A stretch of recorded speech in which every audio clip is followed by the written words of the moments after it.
भारी तबाही मचाकर चक्रवाती तूफान दितवा अब भारत की ओर तेजी से बढ़ रहा है। मौसम विभाग ने उत्तर तमिलनाडु, पुडुचेरी और दक्षिण आंध्र प्रदेश के तटीय इलाकों में रेड अलर्ट जारी किया है।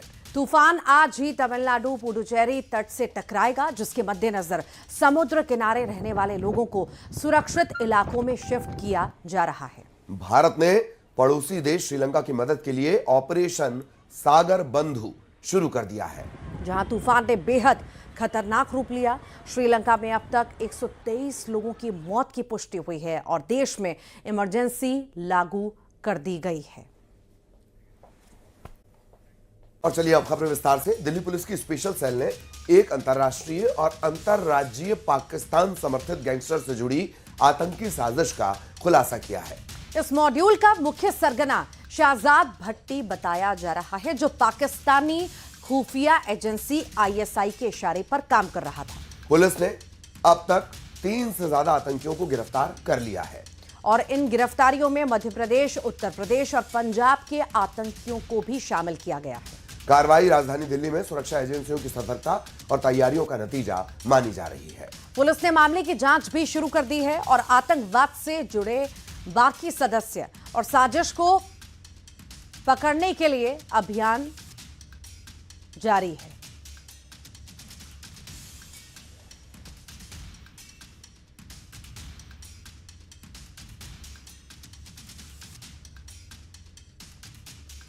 तो दिल्ली पुलिस को बड़ी कामयाबी के तौर पर इसे देखा जा रहा है। स्पेशल सेल ने ये पूरा एक्शन लिया है, पाकिस्तान समर्थित गैंगस्टर और आतंकी साजिश का खुलासा किया है। मॉड्यूल का मुख्य सरगना शहजाद भट्टी बताया जा रहा है, जो ISI के इशारे पर काम कर रहा था। तो 3 से ज्यादा गिरफ्तारियां अब तक हो चुकी हैं। आज 3 गिरफ्तारियां हुई हैं और ये माना जा रहा है कि इनके तार कहां तक जुड़े थे और कितनी बड़ी ये गैंग यहां पर थी। मध्य प्रदेश, यूपी में तो ये लोग थे ही। फिलहाल जांच का विषय है, जांच जारी। और मौसम बदलने के साथ ही जम्मू कश्मीर में अंतर्राष्ट्रीय सीमा और LOC के पास सुरक्षा एजेंसियों ने हाई अलर्ट जारी कर दिया है। मौसम बदलते ही सीमा पार बैठे आतंकी एक बार फिर घुसपैठ की फिराक में है। खुफिया एजेंसियों का इनपुट है कि सीमा पर करीब 72 लॉन्च पैड एक्टिव हो चुके हैं। 60 LOC पर है और 12 इंटरनेशनल बॉर्डर के पास। इन लॉन्च पैड पर आतंकी मौजूद हैं और घुसपैठ की कोशिश का इंतजार कर रहे हैं। सियालकोट, जफरवाल, जंडियाला, रामरी, अनायतपुर ऐसे लॉन्च पैड सबसे ज्यादा एक्टिव बताए जा रहे हैं। और इसी खतरे को देखते हुए BSF ने दिन रात की पेट्रोलिंग बढ़ा दी है और सीमा पर सुरक्षा दोगुनी कर दी गई है।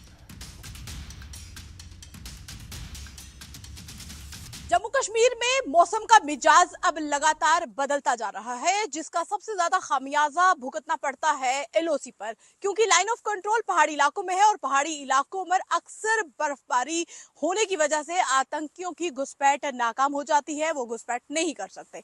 ऐसे में आतंकियों की ये कोशिश होती है कि लाइन ऑफ कंट्रोल को छोड़कर वो इंटरनेशनल बॉर्डर से घुसपैठ करे, चाहे ड्रोन से एक्टिविटी करे, चाहे वो किसी और तरह से टनल्स को निकाल के वो इंटरनेशनल बॉर्डर को पार करे।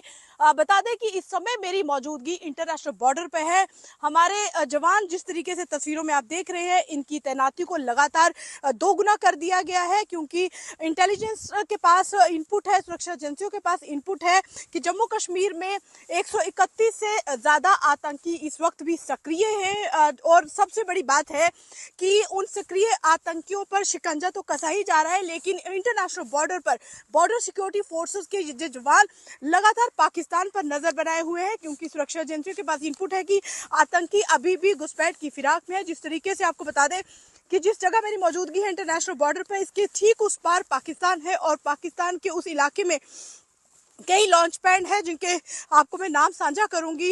अनायतपुर, बड़ा भाई, मसरूर, सुखमल, चक अमरू, रमरी, जंडियाला और सबसे बड़ा लॉन्च पैड जहां पर सबसे ज्यादा तादाद में आतंकी इस वक्त ट्रेनिंग ले रहे हैं, उनके ट्रेनिंग कैंप है, वो है जफरवाल।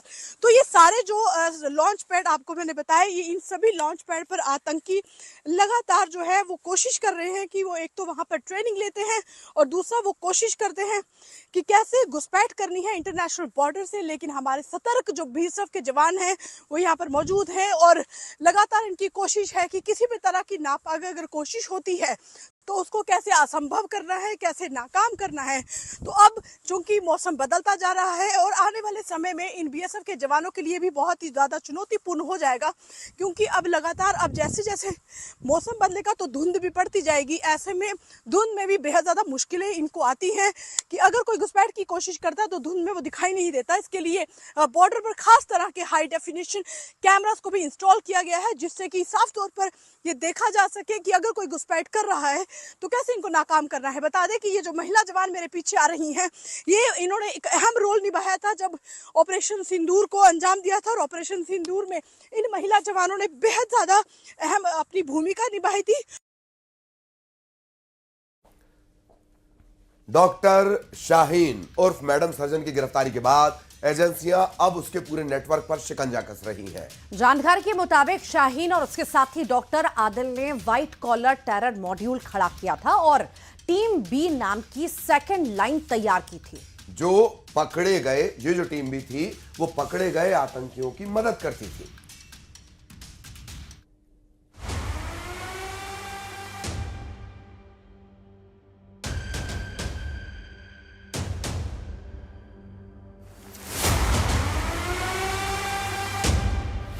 दिल्ली ब्लास्ट की मैडम सर्जन पर शिकंजा, डॉक्टर शाहीन की बी टीम की तलाश हुई तेज। दिल्ली से हरियाणा और यूपी तक स्लीपर सेल की पड़ताल। दिल्ली में लाल किले के सामने ब्लास्ट मामले में व्हाइट कॉलर टेरर मॉड्यूल की सबसे खास मेंबर डॉक्टर शाहीन उर्फ मैडम सर्जन की गिरफ्तारी के बाद अब जांच एजेंसियों ने अपना शिकंजा और भी कस लिया है। एनआईए की गिरफ्त में आने के बाद डॉक्टर मैडम ने कई अहम खुलासे किए हैं, जिसके बाद एनआईए आतंकी मैडम को हर उस जगह ले जा सकती है जहां उसने अपना आतंकी नेटवर्क खड़ा करने की कवायद की है। यानी एनआईए को शक है कि डॉक्टर शाहीन ने अपना स्लीपर सेल और टीम भी खड़ी करने की कोशिश की थी। इस बीच जांच एजेंसियां डॉक्टर शाहीन को अल फलाह यूनिवर्सिटी का हॉस्टल, मेडिकल वार्ड, क्लासरूम और उसके कमरा नंबर 22 तक लेकर गई, जहां शाहीन ने अपने सभी कॉन्टैक्ट्स, मूवमेंट और नेटवर्क के बारे में पहचान करवाई। इसी बीच अल फलाह यूनिवर्सिटी में डॉक्टर शाहीन के कमरा नंबर 22 की अलमारी से 18 लाख रुपए कैश मिलने से जांच एजेंसियों के कान खड़े हो गए। 18 लाख रुपए के नोट को एक नॉर्मल से पॉलिथीन में छुपाया गया था। खबर ये भी है कि 25 सितंबर को आतंकी डॉक्टर शाहीन ने एक कार को भी कैश खरीदा था। एनआईए की टीम जांच कर रही है कि इतना कैश डॉक्टर शाहीन के पास कहां से आया।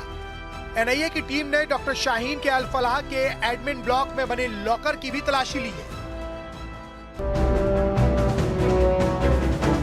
सूत्रों के मुताबिक डॉक्टर शाहीन और डॉक्टर आदिल पर इस बी टीम को तैयार करने की बड़ी जिम्मेदारी थी, ताकि किसी भी मॉड्यूल सदस्य के फंसने पर यह टीम उसकी मदद कर सके। एजेंसियों को शक है कि पढ़े लिखे स्लीपर सेल का बड़ा नेटवर्क भी खड़ा किया जा रहा था। इसी वजह से एनआईए डॉक्टर शाहीन को अल फलाह यूनिवर्सिटी और यूपी के कई इलाकों में ले जा रखी है।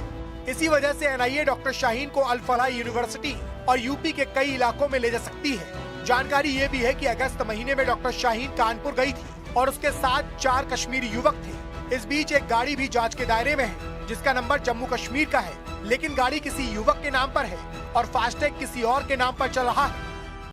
इस पूरे मामले में सहारनपुर से पकड़े गए doctor Adil, doctor Muzammil, doctor Shaheen और लखनऊ के डॉक्टर परवेज के मोबाइल की कॉल डिटेल के आधार पर 100 से ज्यादा संदिग्धों की तलाश की जा रही है। बैंक अकाउंट्स, कॉल डिटेल और कनेक्शन खंगालकर पूरे नेटवर्क तक पहुंचने की कोशिश तेज है। डॉक्टर शाहीन जांच एजेंसियों के रडार पर है। इसी कड़ी में उसे फरीदाबाद के खोरी जमालपुर भी ले जाया गया। ये वही जगह है जहां उसके साथी डॉक्टर मुजम्मिल ने 8,000 रुपए किराए पर एक ठिकाना किराए पर लिया था। दावे के मुताबिक मुजम्मिल ने एक कमरा कहकर किराए पर लिया था कि वो कश्मीरी फलों का कारोबार करेगा।